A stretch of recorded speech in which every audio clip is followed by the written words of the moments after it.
Sang fanao tsikireny rutiny mamy zay fanaono ay sikarola tokany rery tsaroko itoeky sany androany asanao ramba matadity fisika tsy ny fankafoy zay drapitiavana mangidy nampisaraka ny foko lasamity toko Pana ankehitriny azade Ola tompok lai fasambarana taloho Yafanampiti Iwani lanchi Rarnyora masyar sachi Voluan piti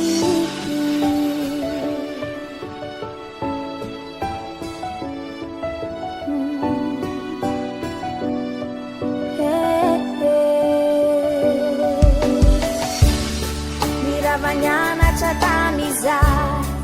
Sikyang famno futon Inyanov ananurukai Acham zaki taruku fon Asenoramba matatit Fisika sini fangafui Sejapitiavana mangit Napisara kanifu Nasamiti tuku Fana ankehitriny azade Ola toampok lai fasambarana taloho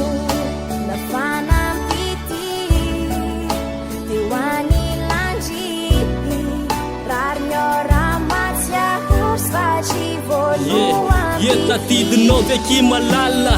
Wayazafad fambola matsiaritsiary ko le vavadaladala tamireny samty tianjey atafa on samy maiky ny akafika na tsy manana frais ary za tonga vao atsony ohatsiny hoe akaiky kely ambotsarako ambody fony tsy adiny le fotoana zay niarahana ny sambatsy any voady tsy mpandao natao tanaty fony tambatsy le oroka voalohany orokakiray fataona le miatsamy ranjo tonga tany amin'ny akama natao resaky efatsanjo fa ny atao hoe fitiavana kita aminao ny tsapako ny kitana raha nilainao tam'izany takatso Lasamity toko Pana ankehitriny azade Ola toampok lai fasambarana taloho Nafanampity Teo any landry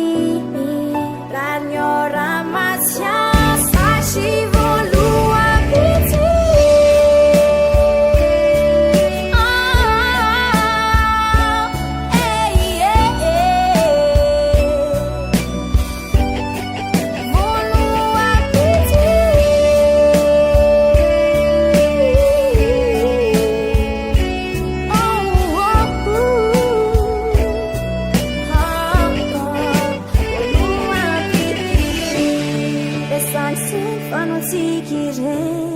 Rutiny mamy zay fanaono ay sikarola tokany rery tsaroko itoeky sany androany